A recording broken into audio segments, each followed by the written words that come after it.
¿Sabes por qué los santos y las vírgenes generan devoción? Hoy verás cómo aplicar lo que aprendimos de su obra a tu crecimiento personal. Nadie espera rosas en enero, pero hay historias que florecen precisamente cuando el frío es más áspero. La de Santa Rita de Casia es una de esas flores improbables. Nacida en un valle humilde de Italia, conoció temprano las asperezas de la vida, un matrimonio difícil, tensiones que parecían irresolubles y más tarde la soledad del duelo.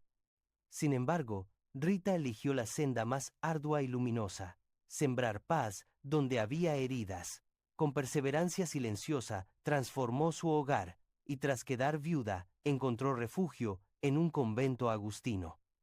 Allí, su oración austera se convirtió en puente para otros. La tradición habla de una espina que marcó su frente y de una rosa y unos higos que aparecieron en invierno, símbolos de una esperanza que no se rinde ante lo imposible.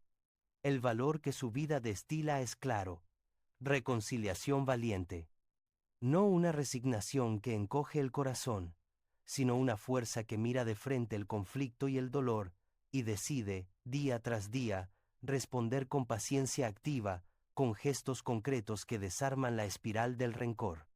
Rita no fue ingenua, fue obstinada en el bien. Por eso se la recuerda como un faro para causas difíciles. Donde los lazos se rompen, ella propone tejer. Donde arde la ira, ella ofrece el hilo fino de la paz. Traigamos esa luz al presente. Lucía, jefa de proyecto en una startup, llevaba meses en guerra fría con Andrés, su antiguo socio. Había correos sin responder, reuniones que se volvían trincheras y una lista de agravios que crecía como nieve. Una tarde, al visitar a su abuela, Lucía vio en la mesita una estampa de Santa Rita y escuchó una frase sencilla: cuando no puedas más, intenta una vez más, pero con paz. Esa noche, decidió caminar a la manera de Rita. Primero, eligió el silencio fecundo antes de reaccionar. Redactó su respuesta más dura y no la envió. Al día siguiente, cambió la acusación por una pregunta clara. Luego, un gesto concreto. Propuso un café sin agenda para escuchar. No fue mágico. Hubo vacilaciones, frases incómodas, pausas. Lucía volvió a intentar. Estableció límites con firmeza sin humillar, reconoció su parte de responsabilidad y propuso una ruta de colaboración mínima. En la tercera semana, algo se ablandó. No todo se arregló, pero alcanzaron un acuerdo justo y, sobre todo, Lucía recuperó una paz que ya no dependía del resultado. En pleno enero, al pasar por un parque, notó una única rosa abierta junto a un seto. Sonrió. A veces, el invierno cede un instante. Si quieres ensayar ese camino, reserva 3 minutos al final del día. Nómbralo la rosa y la espina. Escribe una espina, aquello que te dolió. Transfórmala en una petición concreta de paz y define una rosa. Un gesto pequeño que realizarás mañana para reconciliar, aclarar o agradecer. Repite sin prisa, una y otra vez. La paciencia valiente no se ve al principio, pero un día, contra toda lógica, florece.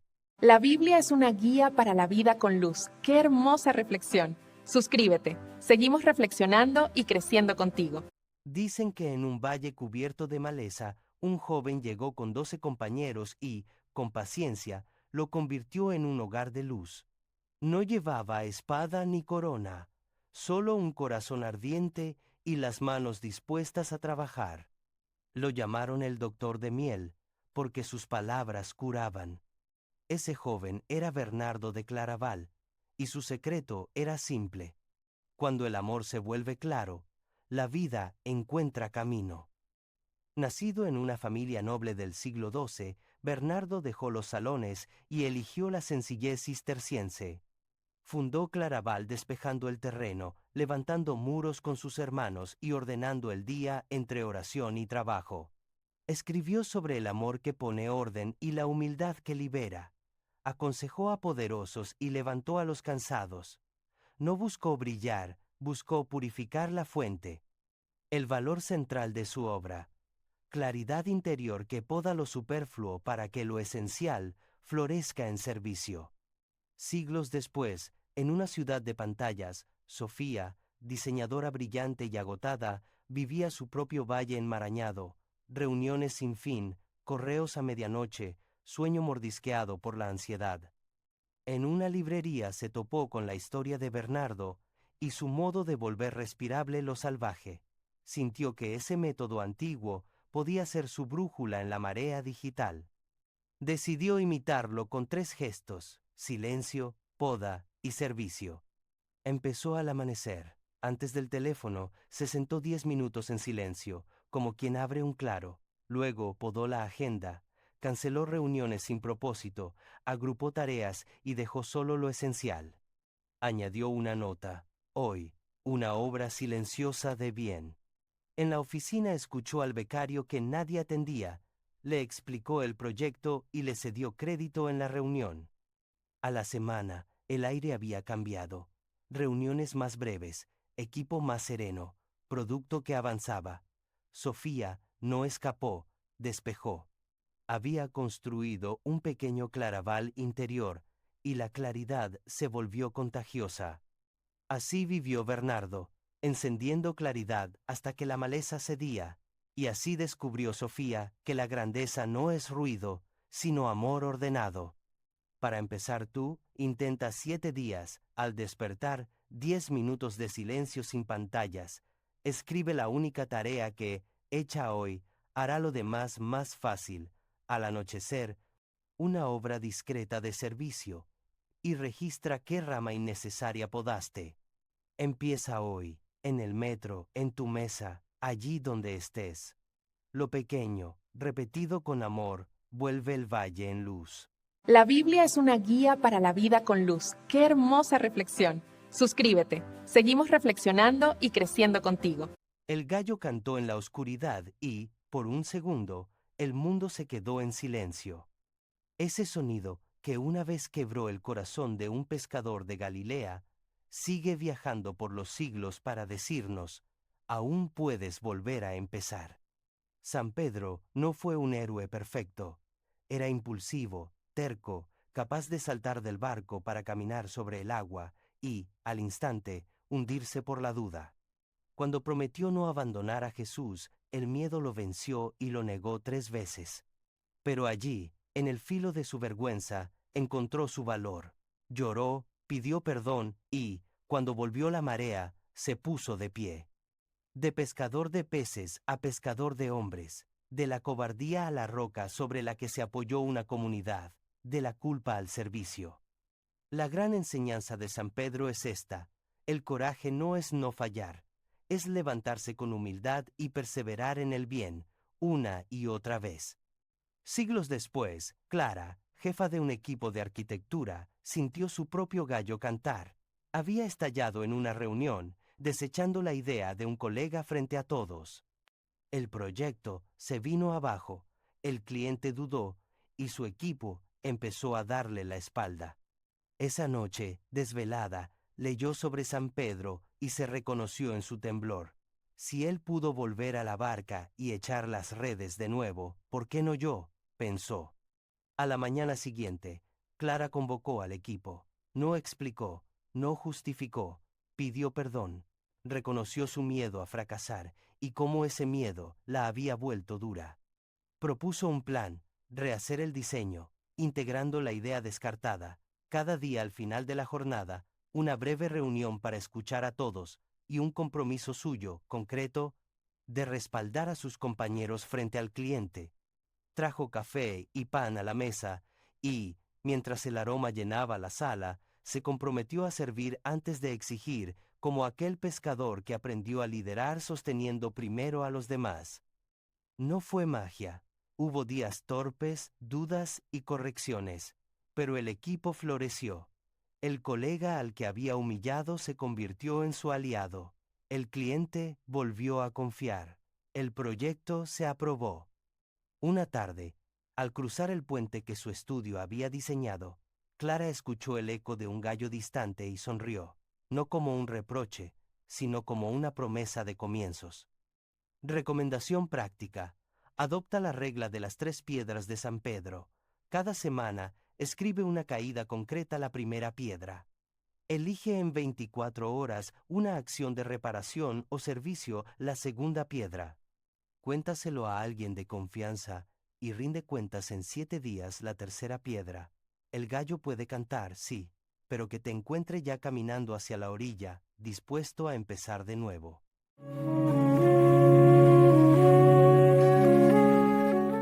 Dicen que el fuego revela el oro. Por eso, cuando Roma ardía de rumores, un joven diácono llamado Lorenzo decidió mostrar su tesoro. Y no eran cálices ni cofres, sino rostros, los pobres, los enfermos, los olvidados. En el siglo III, San Lorenzo servía a la Iglesia de Roma como guardián de sus bienes y, sobre todo, de su gente. Cuando asesinaron al Papa Sixto II y exigieron a Lorenzo entregar las riquezas de la Iglesia, pidió un tiempo, reunió a los desamparados y los presentó ante los poderosos. Este es nuestro tesoro. Por eso lo condenaron. Lo tendieron sobre una parrilla ardiente y la tradición cuenta que, con serena ironía, dijo que lo giraran, que del otro lado ya estaba hecho. Su valor principal no fue solo la caridad, sino la valentía alegre que sostiene que el valor real está en las personas y que ninguna amenaza apaga esa verdad. ¿Para qué sirve hoy? En un mundo obsesionado con métricas y balances, San Lorenzo recuerda que lo humano es la medida. Su ejemplo nos enseña a mirar por quien nadie mira y a defenderlo incluso cuando quema. El fuego, entonces, deja de ser destrucción y se vuelve crisol. Allí nace el carácter. Carla, jefa de finanzas en una empresa tecnológica, se vio atrapada en su propia fogata. Un correo urgente, una hoja de cálculo impasible y la orden de recortar personal. Los de menos impacto, decía el memo. Pero a Carla le resonó la historia de Lorenzo que había escuchado de niña. Cerró el portátil, caminó por la oficina y escribió nombres en una libreta. Mateo, el de soporte nocturno que siempre respondía a las 2 de la mañana. Fátima, que traducía sin cobrar extra para clientes remotos. Luis, que enseñaba a los recién llegados. Volvió a la sala de juntas con otra clase de tesoro.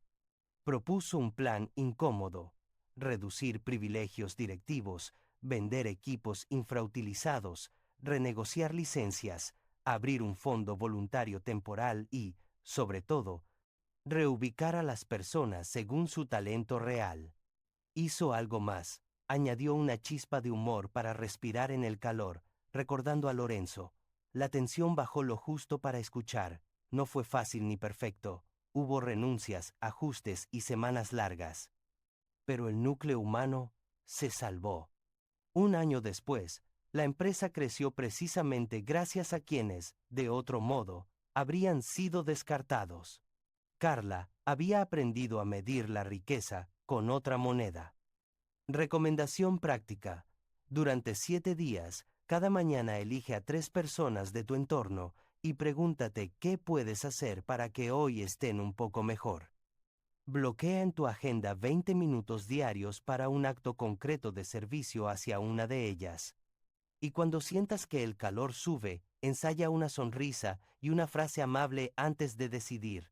Lo que proteges con tus minutos revela tu tesoro.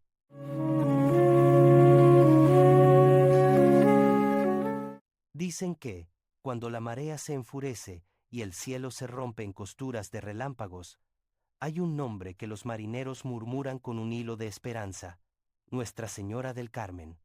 La historia comienza como una brasa en el viento, en un monte que mira al mar, el Carmelo. La tradición cuenta que allí, en silencio y oración, unos ermitaños vieron en María una estrella que orienta, Stella Maris, y aprendieron de ella a escuchar, a confiar y a servir. De esa mirada nació algo más que un título, una manera de vivir. La Virgen del Carmen representa la confianza que no se quiebra y la ternura que se arremanga. Su obra es acompañar, tejer calma en los bordes del miedo, recordar que la contemplación no es fuga, sino raíz para el servicio. El valor que se desprende de su figura es la confianza activa, creer con el corazón y mover las manos por los demás, esperar el amanecer, pero salir también a encender faros. ¿Cómo se traduce esto hoy? Julián, pescador de un puerto pequeño, llevaba meses perdiendo sueño y dinero. El mar, antes amigo, le parecía un juicio. Una madrugada, antes de botar redes, se sentó en el muelle. El rumor le trajo el nombre de la Virgen del Carmen que su abuela repetía, y él decidió probar lo sencillo: 10 minutos de silencio, un gesto de entrega, cuida este día, y yo haré lo que me toque, y un compromiso concreto de servicio al llegar a tierra. Al principio solo cambió su ritmo, ya no salía con el pecho en guerra. Después cambió su mirada. Cuando una lancha quedó varada, fue él quien dio la vuelta para remolcarla, aún perdiendo la mejor zona de pesca. Fue perdiendo el miedo a la bravura de las olas y ganando firmeza para decir no a una salida riesgosa cuando el cielo avisaba tormenta. Empezó a cerrar el día llevando pescado a una vecina viuda, a reconciliarse con su hijo adolescente en caminatas cortas por el malecón. Sin discursos, su bote se volvió un lugar donde cabía la calma. Sus manos, un faro. En el espejo de la Virgen del Carmen, descubrió que la confianza no es pasividad, sino una quietud que empuja hacia el bien. Si hoy te sientes en tu propia marejada, hazlo de Julián, pero en tu orilla. Cada día, elige un momento breve de silencio, pronuncia una sencilla oración: Virgen del Carmen, enséñame a confiar y a servir, y decide un acto concreto de ayuda a alguien cercano. Pon un pequeño signo que te lo recuerde, un lazo en el llavero, una nota en el teléfono, y deja que la constancia sea tu puerto. La confianza que practicas se vuelve, poco a poco, rumbo. ¿Qué te ha parecido, Orelgo? Impresionante aprendizaje, ¿cierto? Recuerda darle like y suscribirte, que seguimos. Si te dijeran que el secreto para ordenar el caos de tu vida nació en una gruta hace 15 siglos, ¿te quedarías a escucharlo hasta el final? En un silencio de piedra y viento, un joven llamado Benito, nacido en Nurcia, escapó del ruido de Roma para buscar un centro que no se desmoronara. En Subiaco, aprendió a sujetar el día con hilos de oración y trabajo. Su ejemplo atrajo a otros, y en Montecassino escribió una regla que aún respira: ora et labora, equilibrio entre lo interior y lo exterior, humildad para aprender, estabilidad para perseverar. El principal valor de su obra no es el retiro extremo, sino la armonía serena que hace que cada hora tenga un propósito y cada propósito un límite. Imagina ahora a Lucía, jefa de proyectos en Madrid, devorada por la marea de correos y pantallas. Dormía con el móvil en la mano y desayunaba prisa. Una tarde, esperando el metro, se fijó en un pequeño cartel que anunciaba visitas a un antiguo monasterio. Se rió por dentro, pero fue, quizá por cansancio, quizá por intuición. Allí, un monje le habló sin solemnidad de Benito, su regla como brújula, no como jaula. Lucía volvió a casa con una idea sencilla: anclar el día. Comenzó con 3 anclas benedictinas. La primera, silencio al amanecer, 20 minutos sin pantallas, respirando y diciendo con calma que el día no mandaría sobre ella. La segunda, trabajo en bloques breves y profundos, 90 minutos para lo importante, luego un descanso breve, como quien sale al claustro a sentir el aire. La tercera, estabilidad. Eligió un único proyecto principal y dejó de saltar entre tareas como un pájaro asustado. Sumó pequeños gestos de comunidad, inspirada por la mesa común de los monjes, un almuerzo semanal sin móviles con su equipo, donde escuchaban antes de responder. Redescubrió la humildad como fuerza, pedir ayuda, delegar, corregir sin herir y dejarse corregir sin arder. Un sábado, mientras trasplantaba una planta al balcón, entendió el sentido de las manos ocupadas, el cuerpo como aliado del alma. 2 meses después, los correos no habían disminuido, pero su latido sí. Lo que cambió fue el ritmo y el lugar desde el que respondía. Si quieres probarlo, no esperes a tener un monasterio. Durante una semana, elige 3 anclas. La primera, silencio al despertar, rezo o respiración consciente durante 20 minutos. La segunda, un bloque diario de trabajo profundo de 90 minutos sin notificaciones. La tercera, un acto concreto de servicio a alguien cercano, 5 o 15 minutos de ayuda desinteresada. Decide además un rincón estable de tu casa para comenzar el día sin pantallas. Escribe cada noche 2 líneas. ¿Qué sostuviste bien y qué ajustarás mañana? San Benito enseñó que lo pequeño y constante vence a lo grande e inconstante. Deja que tu gruta sea ese minuto fiel que abre la puerta a una vida en equilibrio. Si te gustaron las reflexiones, no dudes en suscribirte y darle like para recibir nuestros consejos de crecimiento personal.